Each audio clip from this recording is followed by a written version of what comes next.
এই ভিডিওতে আমরা সূরা আল আদিয়াত স্পার্কস ইন দ্য ডাস্ট বা ধুলোর মাঝে স্ফুলিঙ্গের একটি গভীর বিশ্লেষণ করব। এটি মানব মনস্তত্ত্ব এবং ঐশ্বরিক বিচারের উপর একটি গভীর প্রতিফলন।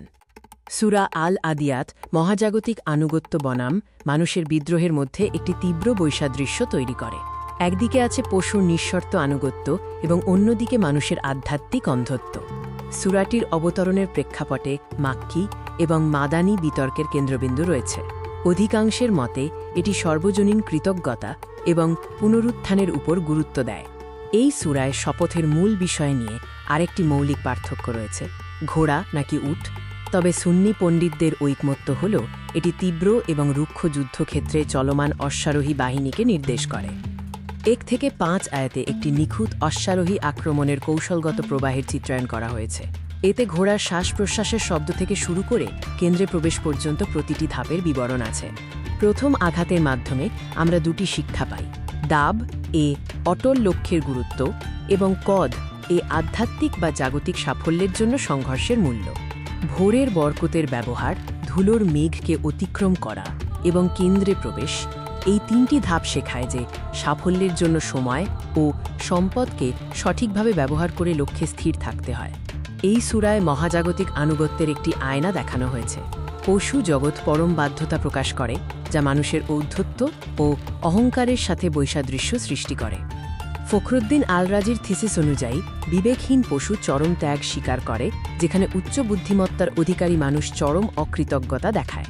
মানুষের অকৃতজ্ঞতার মনস্তত্ত্বকে কানুদ শব্দ দ্বারা প্রকাশ করা হয়েছে।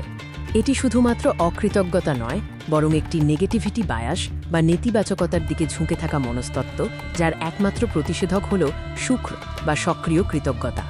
মানুষ নিজেই তার অকৃতজ্ঞতার নীরব সাক্ষী, যাকে শাহিদ বলা হয়েছে। আমাদের কাজ, সম্পদ ও জীবনের ভুল ব্যবহারই প্রমাণ করে আমাদের অন্তরের অবস্থা। সম্পদের তীব্র মোহ এবং আধ্যাত্মিক পতন হল একটি গুরুতর ব্যাধি। ইবন রজবের বিশ্লেষণ অনুযায়ী সম্পদের মোহ একটি ক্ষতিকর স্নেহের মতো, যা আধ্যাত্মিক ক্ষতির কারণ। এর সমাধান হল জুহদ বা পার্থিব বিষয় থেকে নির্লিপ্ত থাকা।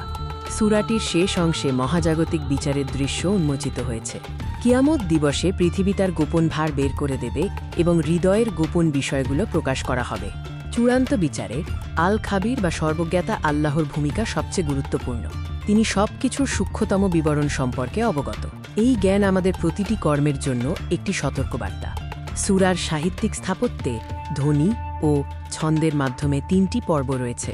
প্রথম পর্বে তীব্রতা ও গতি, মাঝের পর্বে জাগতিক স্থবিরতা এবং শেষ পর্বে অনন্ত প্রতিধ্বনির সৃষ্টি।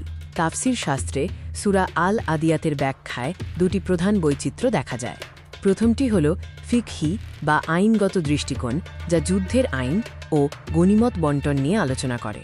অন্যদিকে আধুনিক স্কলাররা আধ্যাত্মিক ও মনস্তাত্ত্বিক ফোকাস দেন। তারা মানুষের অকৃতজ্ঞতা এবং সম্পদের মোহের মতো সার্বজনীন মানসিক শিক্ষার উপর জোর দেন।